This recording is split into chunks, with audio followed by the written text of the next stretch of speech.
where when you are touched intimately, it floods your brain with memories of your own abuse that feel arousing. You cannot understand, why am I finding this arousing? Why is this happening every time I'm getting touched? Hi, and thanks for joining us for another episode of Prostasia Foundation's podcast series, Sex, Human Rights and CSA Prevention. Now, we were all set to run a different episode of our podcast this month until we received word that Facebook had decided to ban the hashtag DDLG across Facebook and Instagram. Now, this hashtag relates to a community that we don't hear that much about, age players. Age play is a stigmatized sexual practice between consenting adults in which one of them regresses to a childlike state.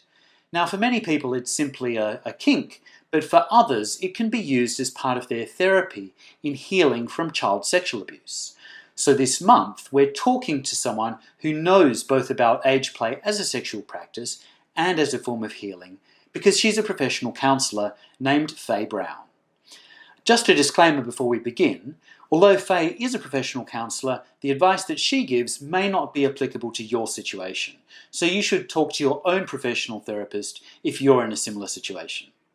With that said, welcome and thanks for joining us, Faye.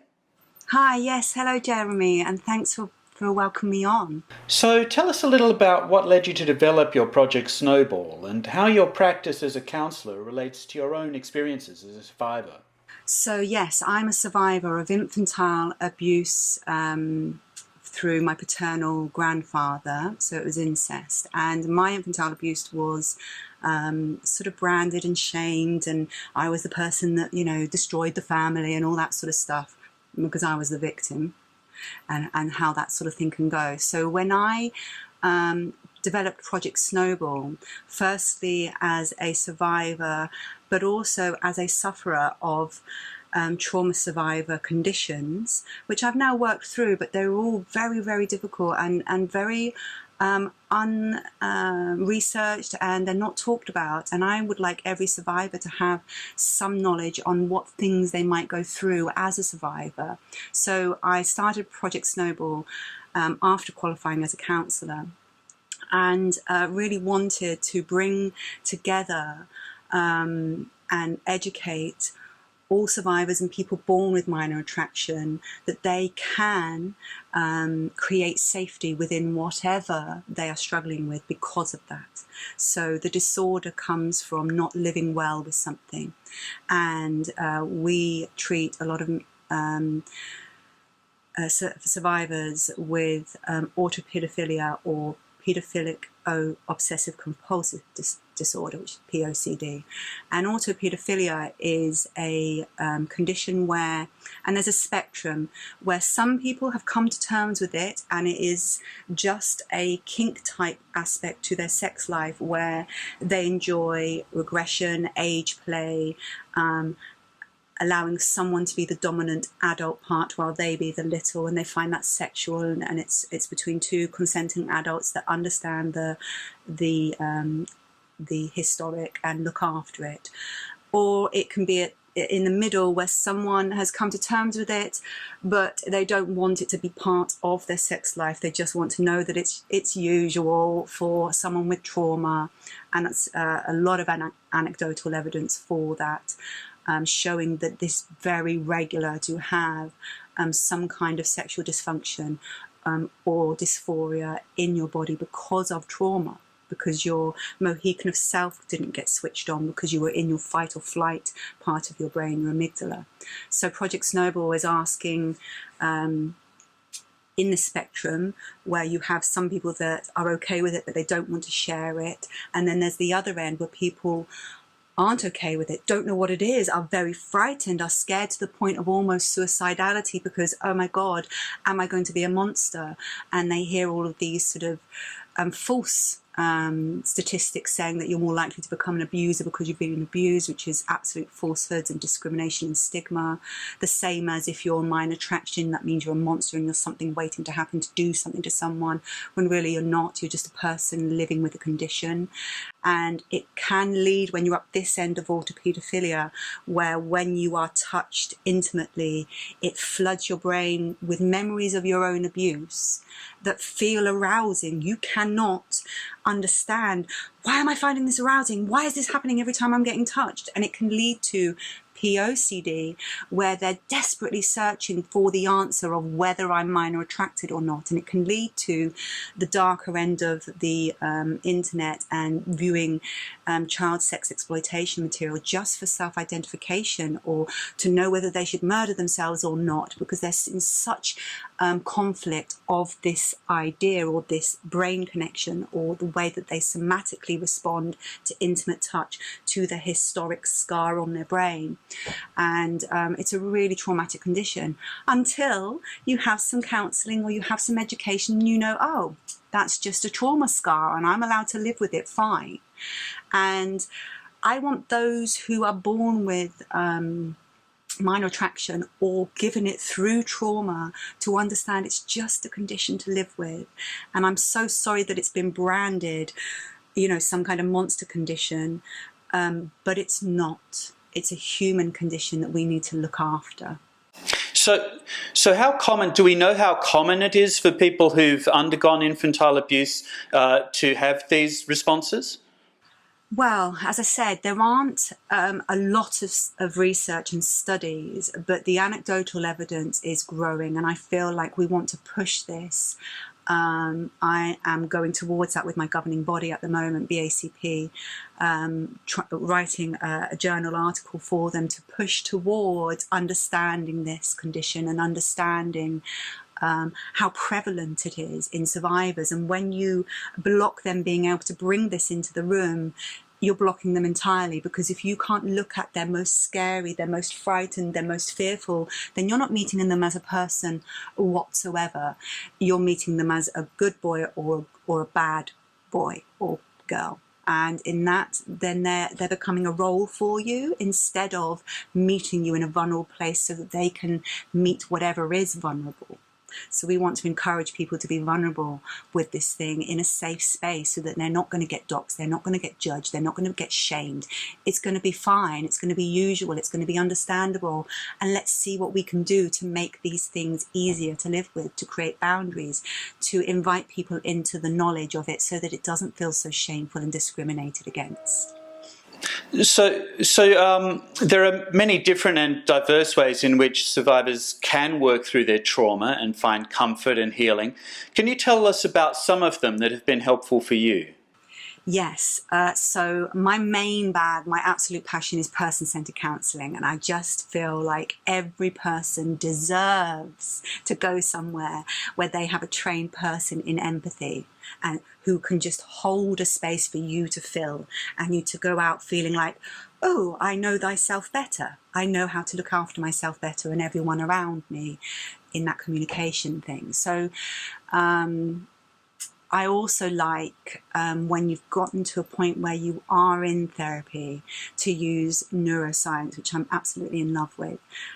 It's very good for obsessions, for habits, for trauma. I am qualified in rewind therapy, which helps you reset the trauma into your prefrontal cortex. And it's very good for second responders, first responders, adult and childhood trauma, but not infantile trauma, because infantile trauma is usually stored in the body rather than the prefrontal cortex, so it's a little bit harder to do the neuroscience on. But there are neuroscience things that can work with that, like regression and portaling to a part. So you have middle age or older age, you have your early adult from sort of 18 to 26, you have teenagehood from sort of 12 to 18, childhood from 7 to 11, and then infancy from 0 to 6. And depending on where your trauma was, you have to portal back and soothe that part of you that's stuck there. It's not an adult, we're revisiting it. to a place where it was hurt. So if you had a car crash in your teenage years and you can't get back in your car, we would work on that part. But if you had trauma in your infancy, we would do a very different type of regression therapy, because we're portaling towards the infant. So I would ask questions like, did you have thumb or dummy or a blanket or a bear or a special story, or someone stroked your forehead? What was it that was the soother when your amygdala was heightened during that infancy stage? And everyone will have one, and if they can't remember, we'll make one. And it's just about soothing the amygdala so it relaxes enough to let go of your stored up nervous energy, because of course your amygdala is attached to your nervous system, and if it's dysregulated, it's crap going in and it's going to be crap coming out. So you have to make spaces for it to come out safely and get healed, rather than stored up further and further and deep freeze, so that it spills out either in a trigger, something that feels very slightly similar, and then there's this big overreaction because you've got this backlog, or it can also spill out when you're safe. So your body finally feels safe. Oh God, I can finally put this bag of trauma down and let some of it go. But the person in the body is thinking, why am I doing this? Why am I doing this? Why is all this happening? I've had a lovely day. And they don't understand that their body is reacting normally to safety when you have a backlog of trauma. So it gives you that opportunity to let it go, basically. And therapy really helps with that. So I really love neuroscience, but I've got loads of different things that can help. My YouTube channel, we do a monthly support group for minor attraction, but also anyone can visit that. It's just an open counselling therapy group, and I also have 100 therapy bubbles which show a little bit of work that you can write notes about self in, and then you have gone through a process, a therapeutic process, just by yourself in 20 minutes that allows you to understand self better and gives you a little springboard into whatever your needs need responding to. So it's really helpful. So it sounds as though what you're describing has something in common with age play. Is it the same as age play, or is it a different thing? Yes, so age play is slightly different, and it would be, and I would always suggest contracting. So whoever you are age playing in or doing regression, you have to be able to speak, you have to communicate your whole spectrum of self so it can stay safe in what you're doing. Otherwise, your adult person, your papa or your daddy or whatever you're going to call this adult, your mummy, your whatever, they could look after this little because you haven't explained what this little wants and what it doesn't, and it could be re-traumaed, or you could go into dissociation or depersonalization and get re-traumaed, actually relive your trauma because you haven't been looked after properly. So age players can be very successful if put in the correct environment of care and contracting. And contracting is every single time. I'm in a 25-year marriage and I have recontracted my marriage so many times it's unbelievable, because we're not who we were at 17 and 20. We are different people in different stages of our life, and who we were with children in the dugout isn't who we are with teenagers who don't want to know us. They're off doing their own life. We've got this rebirth of our marriage and what we're going to do with it. And contracting, age play, regression, looking after that dominant, submissive part that's going to be cared for, and how that looks like. Because some people will want sexual age play, others will not want it, and others will find it absolutely repulsive because it is nothing to do with this. So you have to work out what, your specific interweave is. And so when I'm working therapeutically with someone and we're doing infancy, I will suggest things that they can do, but I have also done things with them like a bedtime story. So we're replacing a historic bad memory with a new historic bad memory. So I know you're in your adult body, but we're soothing your amygdala to switch into, oh yes, I remember what it was like to be scared at bedtime, and now we're going to work through those emotions, and we're going to do it several times until this story doesn't evoke trigger, it evokes soothing, and we have sort of soothed that scar on your on your memory, on your somatics, on your nervous system, on your neuroscience, all those sort of things. Just tell me about your art and your performance and the other things that you've worked on. Yes, so Project Snowball, we have a whole array. It's a multimedia process, and we've got a website coming really soon. I've been promising it for ages, but we had to start again with it because what we were given really wasn't correct for what we're doing. So we've started again, but now it's almost there. And I've written a book that shows the entire process, and I've used self. So the first half shows how you can get a relationship with yourself, then create an authentic role system in, who you are as a person and in your life, and then create that in your world. So you live person-centeredly, which means nothing changes, but everything is different. But we also wanted to reach everyone who isn't good at reading. I'm dyslexic and I do read, but it's very, very hard for my brain. It's the hardest one. So I wanted to make sure I met all the ones that were like, I'm not going to read, and then they'd miss out. So we've done a dance, we've done loads of artwork and canvases. I've done little comic strip things and all sorts of things, so someone can look at something and it connect with them, so that they can feel like, oh, I get it and they get me. And that's the beginning of all these unique snowflakes coming together in a union, in a community that allows for working together, because we have so many similarities and so many similar discriminations and stigmas and fears of self, and so much self-work in this echo chamber that is just so hateful, that if we were to join together, we would make such a strong community that would create a difference for the future generations of children that are going to be hurt by people.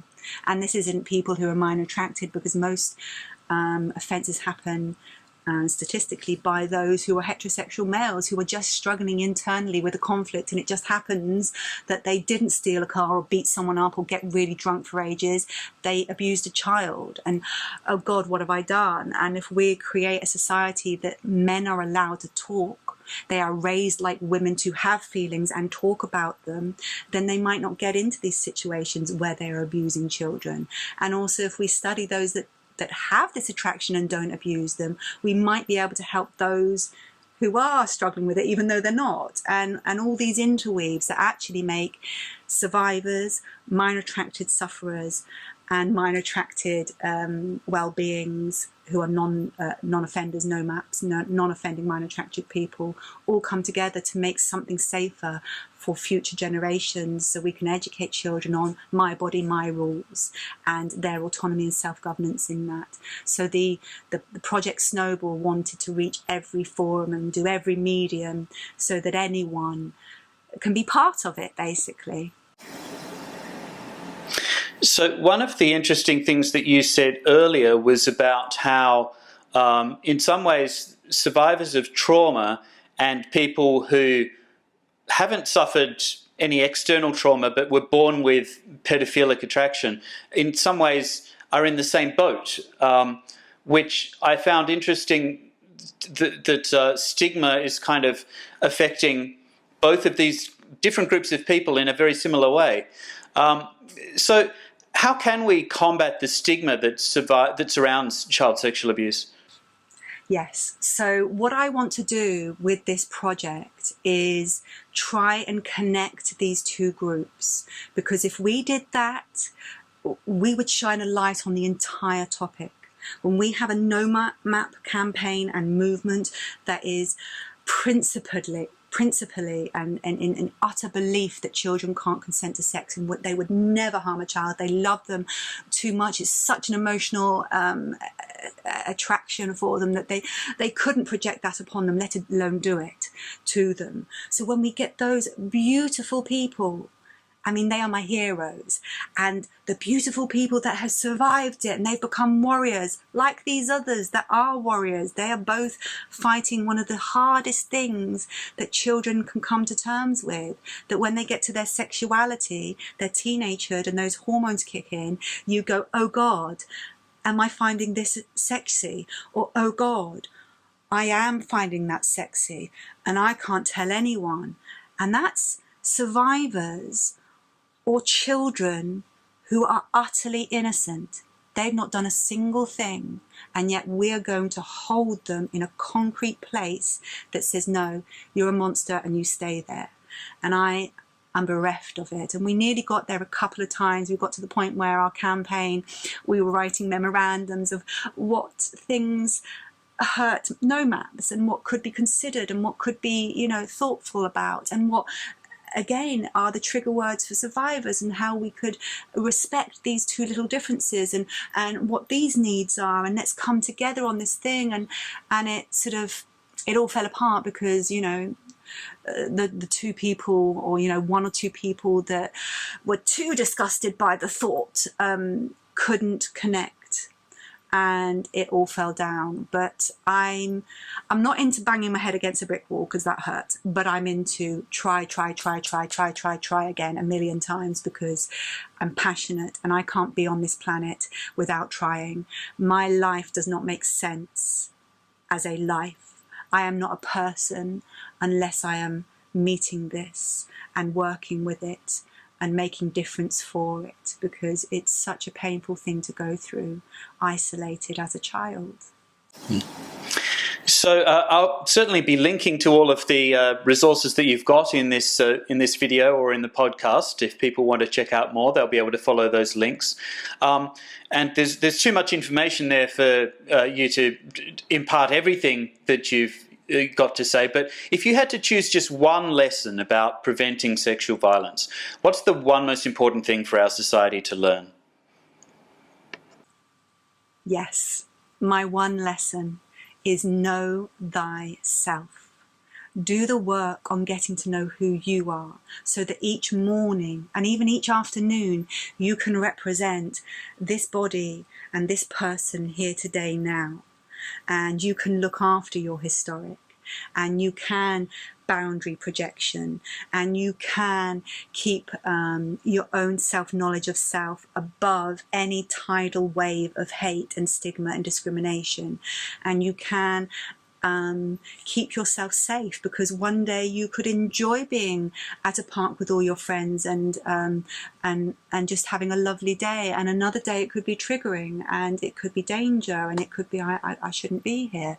So know thyself and do that work, so that you can respect your body and respect your triangle of body, mind, soul. And if your body has somatics and your mind has a scar and your soul is contorted in this conflict, then you can't be a solid formed triangle in fully functioning self. And it's so sad that we don't get as standard help. We don't get standard safety and even what's the word? Confidentiality, you know, and the amount of people that go against confidentiality in this knee-jerk reaction, when you're a trained person that knows how to separate out and can meet a person in absolute conflict without projecting onto them that this means something. It just means conflict. And once we allow you to look after that, you will. I have human trust in every person, and even those with comorbid conditions. So they could be psychopathic on that end of the psychological spectrum, or having some kind of personality disorder, or they're avoidant personality, or they are antisocial personality, and also they're autistic, so they struggle to, you know, even communicate, or all these comorbid things that can create a person that looks like a whole load of what we're going to judge you with. But actually, once we separate out these conditions that they didn't ask for, and we show them how to care and look after the needs, and how to support the struggles, and how to be a human being with them, and how to guard your rights as that human being, as that innocent human being, well, then all of a sudden it's not conflict. It's just, I've got this, this and this, and you need to respect these things because this is how I look after myself. So we just want everyone to be part of that and get in touch, and, you know, tell me what you want in your therapy group. Tell me what you want in therapy bubbles, what would be important, or helpful to you, and let us know, and get in touch with any of these groups. There's lots of them. I'm sure you're going to leave a link with loads of other places that they can get involved with, including mine. So yeah, thank you so much for inviting me, Jeremy, and I really wanted to applaud you and pom-pom you all the way to the end, and congratulate you so much on everything you've done for this community. And just I'm really proud of you. Not that, like, you know, it's anything to do with me, but like, I just want to impart on you that, you know, well done, and keep going. And we need to be a community that supports each other, because there's not a lot of us, and we get a specific amount of hate, and we got to support each other. So thank you so much. Excellent. Well, we have run out of time, but this has been really fascinating, and I'd like to thank you very much for taking the time, and so thank you very much again for this fascinating discussion. Okay, bye for now. Thank you. Thanks for watching this episode of Sex, Human Rights and CSA Prevention. We'll be back again next month, and to make sure you don't miss that episode, you better subscribe right now. Or if you're watching on YouTube, you can click this button to subscribe to our channel. You can also click the other button to donate to support our work. Thanks again, and we'll see you next month. Bye for now.